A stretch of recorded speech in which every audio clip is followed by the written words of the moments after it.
Believe it or not, I'm walking on air. I never thought I could feel so free.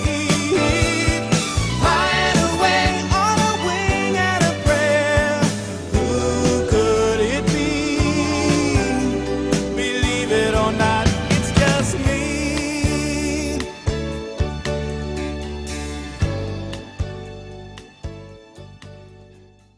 Karate Girl is a Turkish film from 1974, a very early entry into the rape-revenge subgenre of exploitation. Many of you might not have heard of this movie, and very few of you have probably seen the thing in its entirety. But there's one part of it that you might recognize.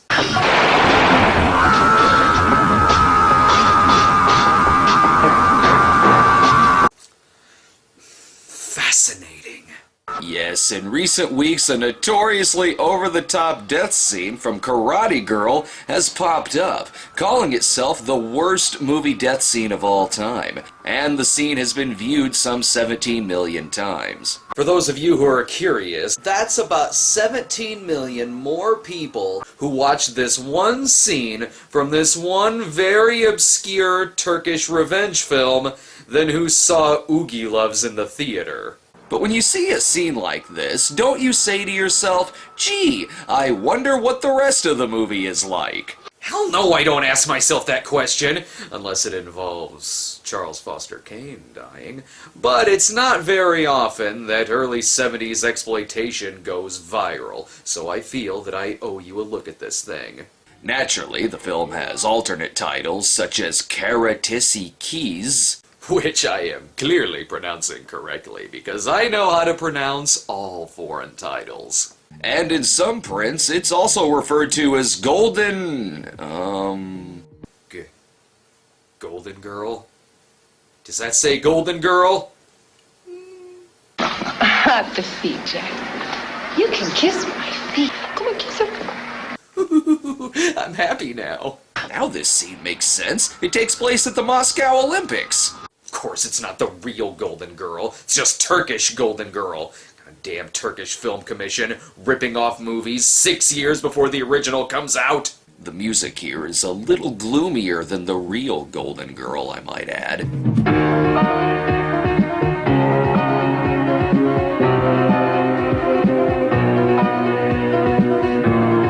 Yikes, whose funeral am I attending? I think this music works much better. I ran right by you. Slow down, I'll find you. I should add, too, that these credits run longer than a Chester Novel Turner film. I shouldn't complain, though, because unlike modern-day films, at least this one has an opening credit sequence. But I suppose you have to fit everything in, like a carcass as a production director, and I'm pretty sure they also credit a tuna sandwich at one point.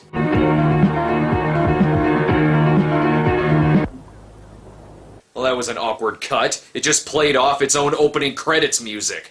This is Zeynep, a young deaf-mute who gets by selling flowers. Wait, hang on. Rape Revenge? It's a mute girl? This is Turkish thriller A Cruel Picture. Both films came out in 1974, although this one doesn't have hardcore pornography in it, so I guess it's just Turkish Miss 45. There you go again, Turkey, ripping off 80s movies in the 70s! Judging from the movie's opening shot, I think the movie itself is also intended for a deaf-mute audience.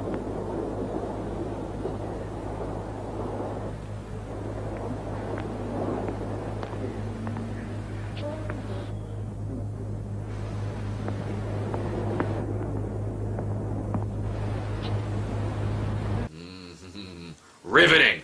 You can also hear her laughing, too, which is always funny when you see a dub actor providing the voice of a deaf-mute. Zeynep is taken care of by her father, who she also lives with.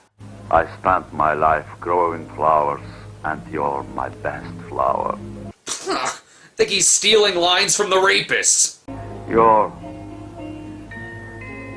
whole world, your heart, your soul, am I all this for you? Good job. You just wrote the Lost Righteous Brothers song. You're gonna make a killing in the karaoke royalties. If only I could hear you say father just once. It is all I want in this world. But let's forget about that. The movie looks to have gone terminal. As I told you, Doctor, she was not born dumb. She may also read lips, jackass. She probably doesn't appreciate the dumb blonde joke. She'll be able to speak again after the operation. Or when the screenwriter gives her lines, then she'll know to talk. Meanwhile, in the movie Seven Magnificent Gladiators, numerous extras try to escape the set. They better hurry, a traffic light is after them. All leaves are cancelled. I was hoping to go to my village for a wedding this week. Thanks, stereotypical Walt Disney old man voice. There's someone over there. Could they be the fugitives? Possible, let's go. I don't really understand what David Jansen, Harrison Ford, or Tim Daly has anything to do with this, but go on. As you can see, 5 prisoners have escaped from jail, and they managed to elude the captors by very cleverly sneaking out the back door of the train and stabbing the officer with a roll of paper towels. It's a scene so brutal, only officers Mel Blanc and young Tim Robbins can identify the bodies. My brother. My beloved brother. That was the only line in that entire 10-second scene. Turkish cinema, getting the point across before you can finish a sneeze. Looks like Tart Television is on top of the case, posting pictures of wanted men Charles Bronson, Thomas Milan, Tom Selleck, Von Kaiser, and George Lazenby's agent. Is there no end to what these men are capable of? These men are very dangerous. Their crimes include violation, smuggling of hash, robbery. Selling hash? It's a revenge film where one of their chief crimes is hash dealing? And they also break into old people's houses as well. I must say, the Romney boys' tactics here in signing up new voters is a little questionable. Zeynep comes home and the crooks immediately start attacking the VHS tape that this is on. Things here are looking pretty grim, but at least they're not trying to sell them hash. Like most movies of this kind, it does start getting uncomfortable to watch. Why, get away. Get away, you idiot. It's no use struggling. Do what I tell you. Go on.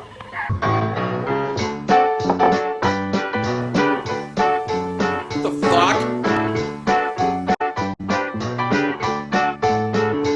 God damn it! Do the fucking parents from Last House on the Left have to ruin every intense scene?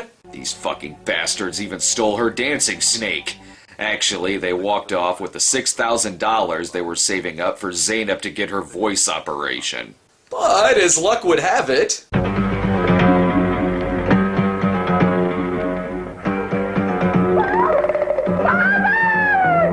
See? It all works out! You didn't need the $6,000, you just needed to kill your dad! I say, best let the police handle this situation. My condolences. We request you to come.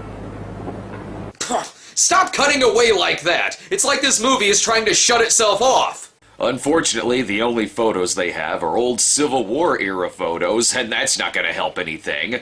Looks like they need to finish up this case quick so they can get back to planning on killing Hitler. Zeynep takes it upon herself to get revenge for her dad's death, but she doesn't exactly know how to shoot a gun. And that's when we're introduced to Cooter from Girl in Gold Boots. He can sing the bullets into them, or just have the cans begin shooting themselves.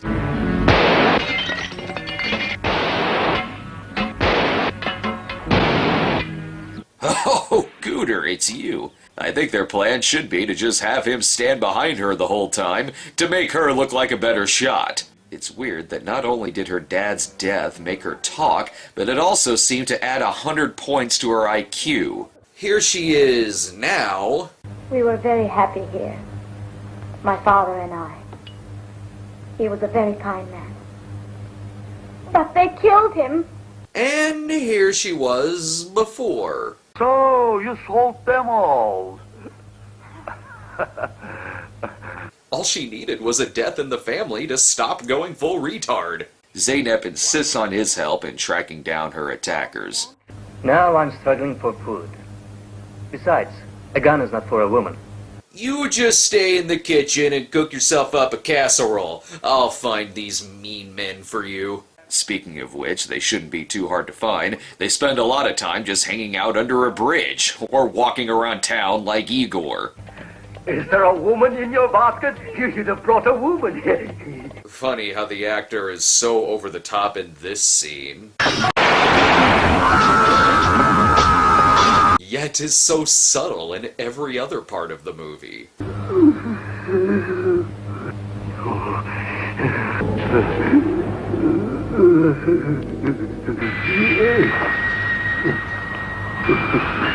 So subtle, as a matter of fact, that he breaks away from the pack to attack her again.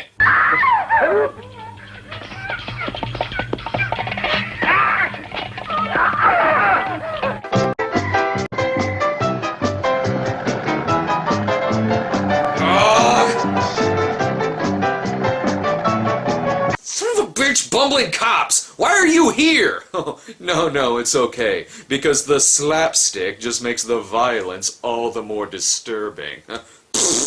Zeynep begins her gun training, which doesn't start out so good. It's wrong. You can't use a gun like this. Lift it up. Look. Your hand is trembling. Oh, so it's like when Mila Jovovich tries holding a gun. She has to build up arm strength, and like a true Turkish film, she trains with rocks. At least she doesn't have to punch them. They even hang up a Torgo dummy for her to practice her shooting on. Remember, dear, always use only one arm when firing a gun, and most importantly, point it directly at the person you're not planning on shooting. Seriously, just point it at anyone who is standing in front of you. Why don't you stand a little closer there, trainer? You wouldn't want to not get shot. Oh, and dance around a lot with the gun, too. You're bound to hit something. I like how they added blood packets to the dummy Torgo here. That's when you know he's been hit. Let's see if she's gotten any better. The hell? Well, if the sound effect says the can was hit, it must count. Not bad. But I would prefer to see a flower in your hand rather than a gun. Or at least a beer that you can get me from the fridge. Final test is to shoot the cigarette right out of his mouth. I wouldn't worry. The gun has a cork in it. He should be fine. Her shooting has improved, just like his pickup lines. What if I hit you? I'm already hit. But you don't seem to notice it. What I'm saying is, I need you to shoot me. Tricks are for kids. The fuck was that? Okay, well, let's move on to fighting. I don't understand. Why did you bring me here? To teach you how to defend yourself properly. And if there's time, basketball. We are about to witness the best martial arts skills since Joyce Jilson and Super Chick. As any karate teacher will tell you, your best move is to punch your opponent with a brick. It always helps too when your attackers just flip themselves over. Oh, I know this. This was Debbie Allen's Crouching Tiger interpretive dance at the Oscars. And after every good karate sparring, finish your night with a bunch of wine and pasta. Not to mention a little romance. You're the only person I love since my father died. So you're the only person I've loved in 7 days. Meanwhile, while you two are falling for each other, these villains are really starting to get around. I see that you're surprised to see me. You shouldn't have come here. My God, what is he gonna do? Your turn. I pass. No! That man has a gambling addiction! Okay, so you just wasted your bullets on the hostage and not the people who came in and shot at you. As Zeynep sees in the newspaper, Murat here is actually a police officer. How he was planning on keeping that a secret from her when he's popular enough to be on the front page of the paper, I have no idea. You're wrong, Zeynep. I was only doing my job. Your job was to go undercover to help a woman get revenge on her attackers? Do the Turkish police really go by Robert Ginty rules? But Murat has his own motives too, as he was the brother of the cop who was killed at the beginning of the film. I have an excuse as to why I didn't pick up on that sooner.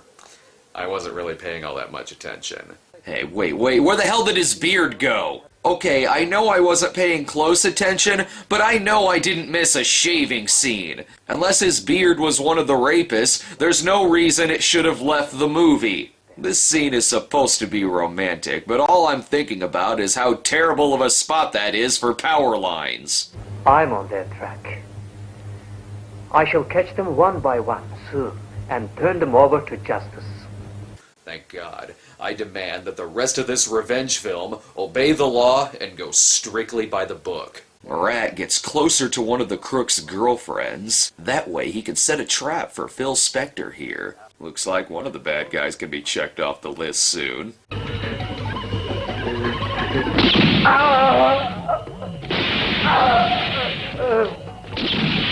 now that death scene was okay. I'm sure the others will be too.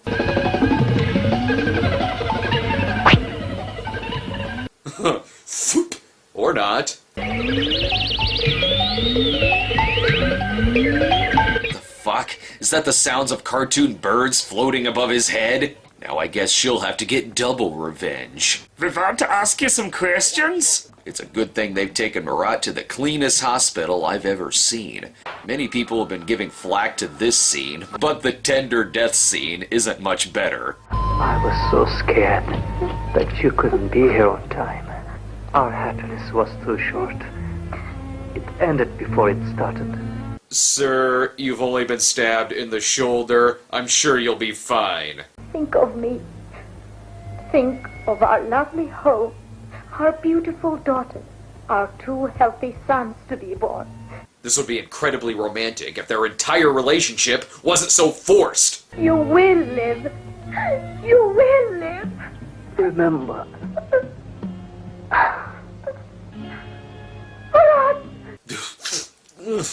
Oh, I hate it when acting dies. And what better way to honor his life than with a parade and a giant picture of Billy Graham?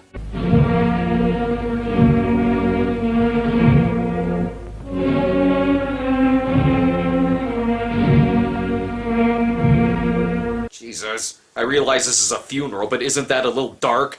And look at the size of this funeral. She really is the last person in this town who knew that Murat was a cop. But if you're worried about the music in that scene, it gets wacky in the next.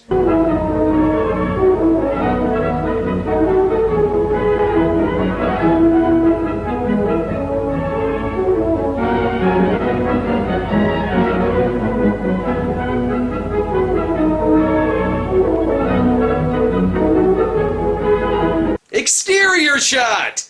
And during that long exterior, Zeynep managed to become a cop, or Elsa Fraulein SS, one of the two. I'd like to take over Murat's duty, if possible. I would like to start where Murat left off.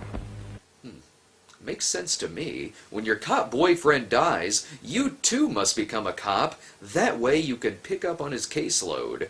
He'll even leave you a gun and a picture of Cousin It's hot sister. Zeynep is now ready to go out on the revenge prowl as her father gives her the bedroom eyes.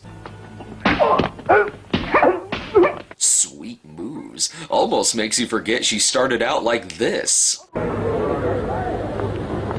Alright, give me 15. It's the Flowers for Algernon of revenge films. She gets smart, and she karate chops women in the neck. No! No, leave them! Ah! And there's plenty more leather-clad ass-kicking where this comes from. Leave me alone! Ah! Ah! No! Don't! Ah! Don't! Ah! Ooh. Ooh. Oh. You try watching this scene without a raging hard-on. Pretty sure we're getting close to the big scene. Hey, they didn't tell us in the viral video that he starts out the scene wearing a stupid wig. Be careful. Very fast. Very dangerous. Very good with a knife. Fuck, there's a twist. He's Satan from Snuff. You will submit to me, here, now, like an animal to its mate. Bruce Wayne, why are you dressed up like a rapist? Unfortunately, while she knows karate, he masters the art of incompetence. Little does he know, too, that she packs a punch that can send him all the way across the room. And then magic happens.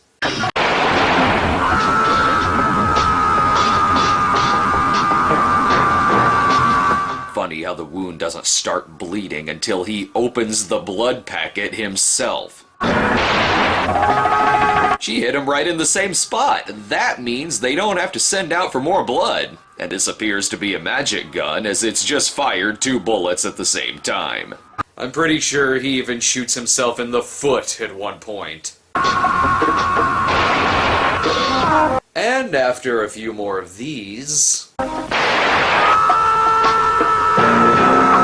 he mercifully dies.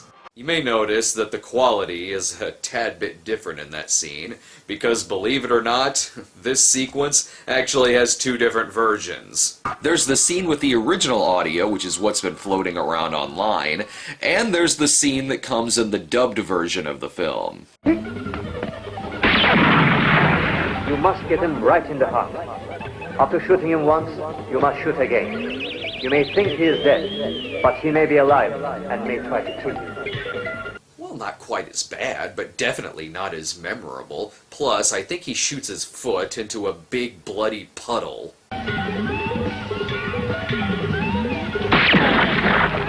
Also, in the other version, this scene appears to be the end of the film. In the dubbed 90-minute cut, there's still 15 minutes left. Goody. Zeynep goes undercover as Rhea Perlman, a hippie chick, and Linda Lovelace. Luckily for her, Kingpin here has a Louise Lasser fetish, so that sends her right into the villain's hash hideout. They're bound to be here. This is a character actor bar. Look, there's James Remar, Richard Macier, and our man William Sanderson. Zeynep continues on with her fighting style of never actually making contact with the other person. Nobody can go upstairs. Wait. But she does show a power here that I've yet to see in this film. I know you. As you wish, princess. The fuck? She can make things disappear in mid-air? How the hell did she do that? I always have to pay top dollar for a chick to do this to me, and these fuckers are getting it for free. Oh, and if you're lost, Mr. Exposition here can catch you up. Look, all the bandits got caught. There's only Bekir left. Thanks, I was getting really confused there in the last 5 minutes. While the leader takes some hostages, Zeynep barges in with perfect timing and perfect shooting. Oh, now why did she do that? She could have just made the gun disappear, you know, like a lamp. He takes the baby with him, and if I know my Turkish films, that's probably a real baby during all of this. While everyone in the entire country comes out to watch, Zeynep's master plan is to crawl outside the building and simply play tug-of-war with the baby. And I'm not sure, but I think she punches it at one point.